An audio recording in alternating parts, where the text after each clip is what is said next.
বন্ধুরা, কেয়াস লাইফস্টাইলে সকলকে স্বাগত জানিয়ে আজ চলে এসেছি সোমবার, যেহেতু আজকে বাবার বার হিন্দু শাস্ত্র মতে, তাই আজকে নিয়ে চলে এসেছি সাবুর একটা রেসিপি।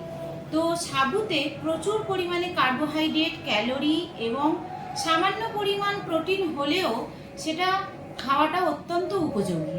আর সেই সাবু কিভাবে খেলে মানে সবারই ভালো লাগবে, ছোট থেকে বড়, সেটুকুই আমি আপনাদের সামনে আজকে তুলে ধরব। তো আজকে আমি নিয়েছি এখানে মোটামুটি 150 গ্রামের মতো সাবু আছে। তো সেই সাবুতে আমি দিয়ে দেব একটু নারকেল কুড়ো। এই নারকেল কুড়োটা আমি 100 গ্রামের মতো নিয়েছি। আর এখানে আছে আমার জল ঝরানো, আমি একটু জলটা ঝরিয়ে নিলাম। কোনো একটা ছাঁকনির মাধ্যম দিয়ে একটু জল ঝরিয়ে নেবেন। এই টক দইটা আমি একটু টক দই ব্যবহার করছি। এটাও আমি মোটামুটি 100 থেকে 150 গ্রামের মতো টক দইটা নিয়েছি। এবারে আমি দিয়ে দেব একটু চিনি।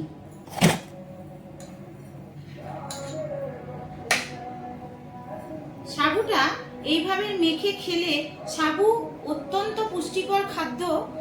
সাবুতে হচ্ছে যদি নিরামিষের দিন বা উপোসের সময়, উপোস ভাঙার পরে যদি সাবু খাওয়া যায়, তাহলে অনেকটাই মানুষ, যতটা উপোস করলে একটুখানি শরীরটা তো দুর্বল ভাব থাকে, এই সাবুটা খেলে কিন্তু সেই দুর্বল ভাবটা অনেকটা কেটে যায়।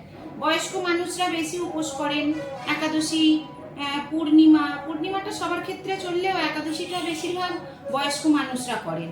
তো তাদের জন্য এই ধরনের খাবার যদি বানিয়ে দেওয়া যায়, তাদেরও খেতে খুব ভালো লাগবে। আমি এর মধ্যে একটু ফল দিয়ে দেব।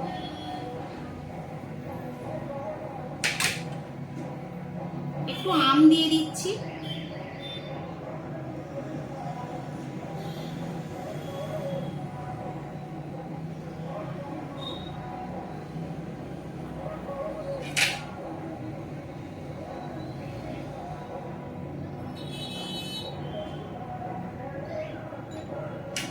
এর মধ্যে একটু কলাও দিয়ে দেবো সাবুটাতে। একটু কলা দিয়ে, দই দিয়ে দেখবেন একটু মেখে খেলে খুবই ভালো লাগে। আর বাচ্চারা তো অত্যন্ত পছন্দ করে, আমার ছেলে কিন্তু খুবই পছন্দ করে। আমি তো আমার ভিডিওতে বাবাইকে দেখিয়েছি, ও কিন্তু সাবু মাখা খেতে খুব ভালোবাসে। তো একটু কলা এরকম ছোট্ট ছোট্ট করে স্লাইস করে করে কেটে সাবুর মধ্যে দিলে বেশ ভালো লাগবে খেতে। মুখে একটু ফল পড়বে, একটু দই, মিষ্টি, এগুলো বেশ টেস্টি হবে। একটু দেখতেও ভালো হওয়ার জন্য আমি একটু বেদানা নিয়েছি। এই বেদানার দানাগুলো সাদার ওপরে একটু ছড়িয়ে দিলে দেখতেও ভালো লাগবে আর খেতেও ভালো লাগবে।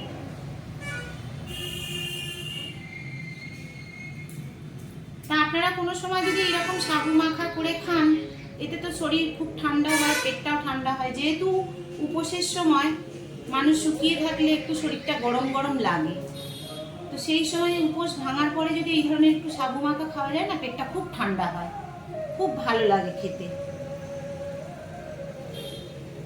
এরকম করে সাবু মাখা একটু খেয়ে আমাকে কমেন্টের মাধ্যমে জানাবেন কেমন লাগলো আমার এই সাবু মাখার রেসিপি। কমেন্ট করে একটুখানি খেয়ে কমেন্ট করবেন, আর অবশ্যই ভিডিওতে একটা লাইক দিয়ে দেবেন ভালো লাগলে, আর নতুন বন্ধু হয়ে থাকলে সাবস্ক্রাইব করে দেবেন। দেখা হচ্ছে পরের ভিডিওতে। ততক্ষণ সকলে সুস্থ থাকবেন, ভালো থাকবেন, সবার দিনটা ভালো কাটুক। শুভ সোমবার। হর হর মহাদেব। টাটা।